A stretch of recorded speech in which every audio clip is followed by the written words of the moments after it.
I'm sorry if I No, it's will okay. ask another question. No, good. So speaking about fallen angels, because I met a preacher before and we were talking about these things, but he said those the sons of God does not necessarily mean that those were fallen Yeah, angels. But they can to tell my you that. Yeah, they can tell you it doesn't mean that. If you read contextually in the context itself, and then you read in light of New Testament, they are angels.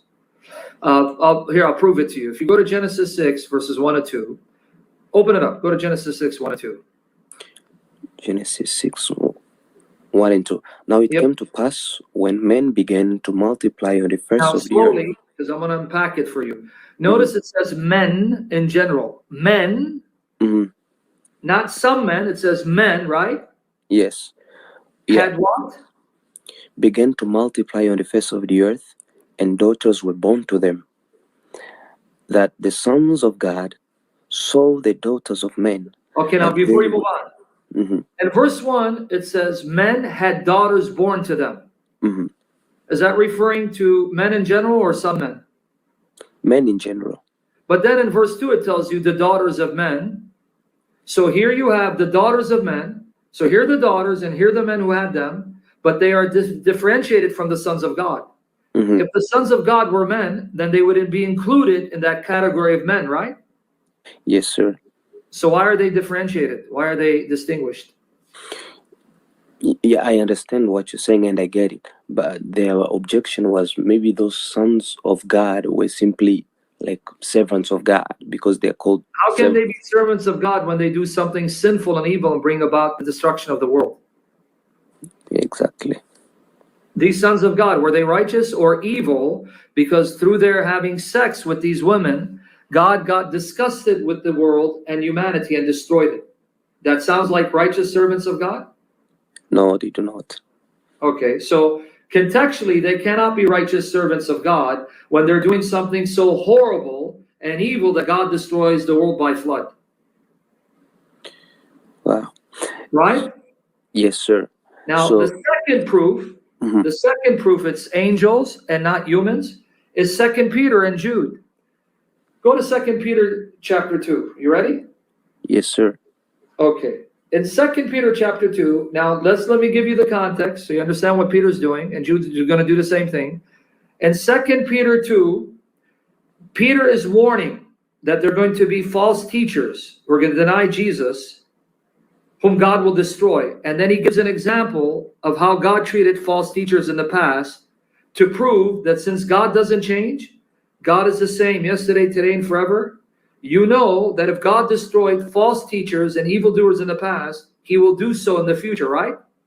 Yes, sir.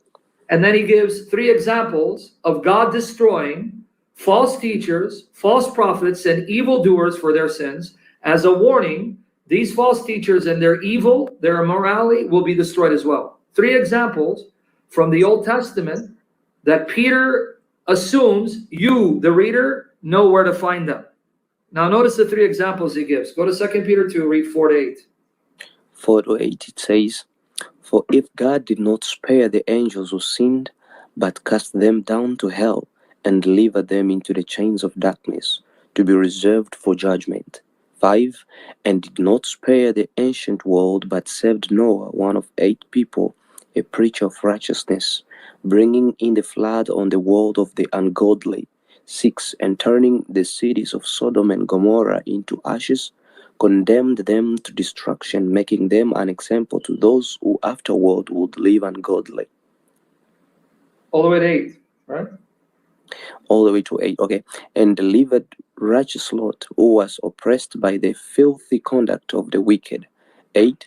For that righteous man dwelling among them tormented his righteous soul from day to day by seeing and hearing their lawless deeds. Okay, now, not only is Lot called the righteous man who has a righteous soul and who was burning with anger what he was seeing, but notice these stories are to be found in the Old Testament. So we know Lot, Sodom, Gomorrah, that's Genesis 18:19, right? Yes, sir. We know Noah and the flood, that Genesis 6, 7, 8, right? Yes, sir. Where's the story of the angels? If Peter is telling you about stories in the Old Testament, how God destroyed the wicked and evil, and he gives you the story of Noah and the flood. Well, you know where to find that, right? Yes. And he then tells you Sodom, Gomorrah, and Lot. You know where to find that, right? Yes, sir. But then Peter assumes you'll be able to find the story of angels being punished in the Old Testament. So where in the Old Testament do you find the story of angels being punished for sin? Where in the story of Noah, when God brought the flood? There's only one, the sons of God story. Otherwise, what other story could Peter be appealing to as an example of even angels being punished for sin? There is no other place besides Genesis 6. Mm-hmm. Right? Yes, sir. And we know that angels are called sons of God because in Job 38 verse 7, it says, when God laid the foundation of the earth and he created the foundation of the earth, it says, all the sons of God rejoiced with God when he created the earth. Well, there were no human beings at that time. Who were the sons of God that rejoiced when God created the earth before humans existed? Angels. Okay. And this is why some of the oldest Jewish interpretations even say the sons of God were angels. For example, the book of Enoch. If you read the book of Enoch, we found a section of Enoch in the Dead Sea Scrolls, and it's translated in English online. When you read the book of Enoch, a copy of it written in Hebrew before the time of Christ, you'll find that in Enoch, it even gives you the names of these angels. Yeah, their names I've read it. Okay, so here now you have a Jewish source before the time of Christ that says those sons of God were angels. And now go to Jude, because Jude even quotes the book of Enoch. Go to Jude. It's one chapter, 25 verses. Mm-hmm. Okay, so when you go to Jude, let me show you where Jude is quoting the book of Enoch. And this quotation, you'll actually find in the book of Enoch that we discovered in 1947, translated in English. In the English, it's the book of Enoch, chapter 1, verse 9. Chapter 1, verse 9, the book of Enoch, this is quoted word for word in Jude. Go to Jude, read verses 14 and 15. 14 and 15. It says, now Enoch, the seventh from Adam, prophesied about this man also, saying, behold, the Lord comes with 10,000s of his saints, to execute the judgment on all, to convict all who are ungodly among them of all their ungodly deeds which they have committed in an ungodly way, and of all the harsh things which ungodly sinners have spoken against him. Okay, here he quotes a prophecy from Enoch, the seventh from Adam. Now let me show you where that prophecy is. I just sent you the link and I posted it on the screen.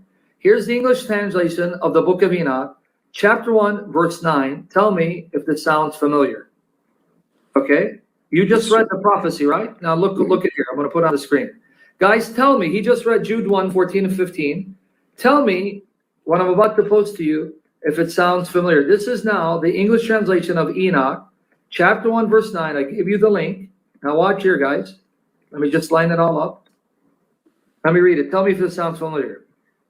First Enoch, chapter 1, verse 9. And behold, he cometh with 10,000s of his holy ones, to execute judgment upon all, and to destroy all the ungodly, and to convict all flesh of all the works of their ungodliness, which they have ungodly committed, and of all the hard things which ungodly sinners have spoken against them. Does that sound familiar?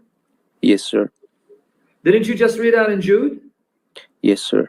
So that tells you that when Jude wrote this epistle by inspiration of the Holy Spirit, this book of Enoch was in existence, and he had access to it because he's quoting from it. Mm-hmm. Which means that Jude accepts many of the ideas and teachings in Enoch as true and historical. Yes, sir. And it's in this book that we're told that the sons of God were angels. So now, go to Jude, same chapter, read 5 to 7.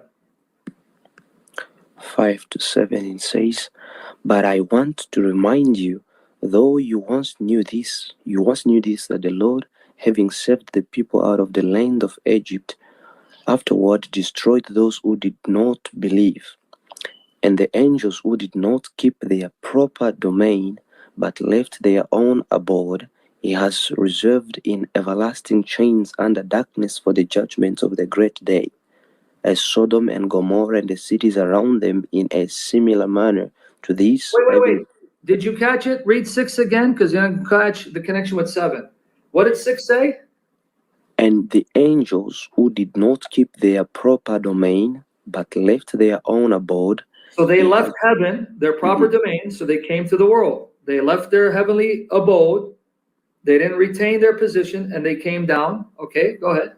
He has reserved in everlasting chains under darkness for the judgment of the great day. Now compare it with 7. Watch here.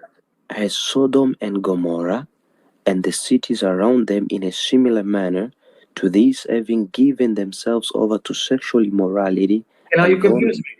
It says Sodom and Gomorrah did a similar thing that the angels did. Sodom and Gomorrah and the neighboring cities, in a similar manner, meaning similar to the angels, gave themselves to sexual immorality. So what was the sins of the angels?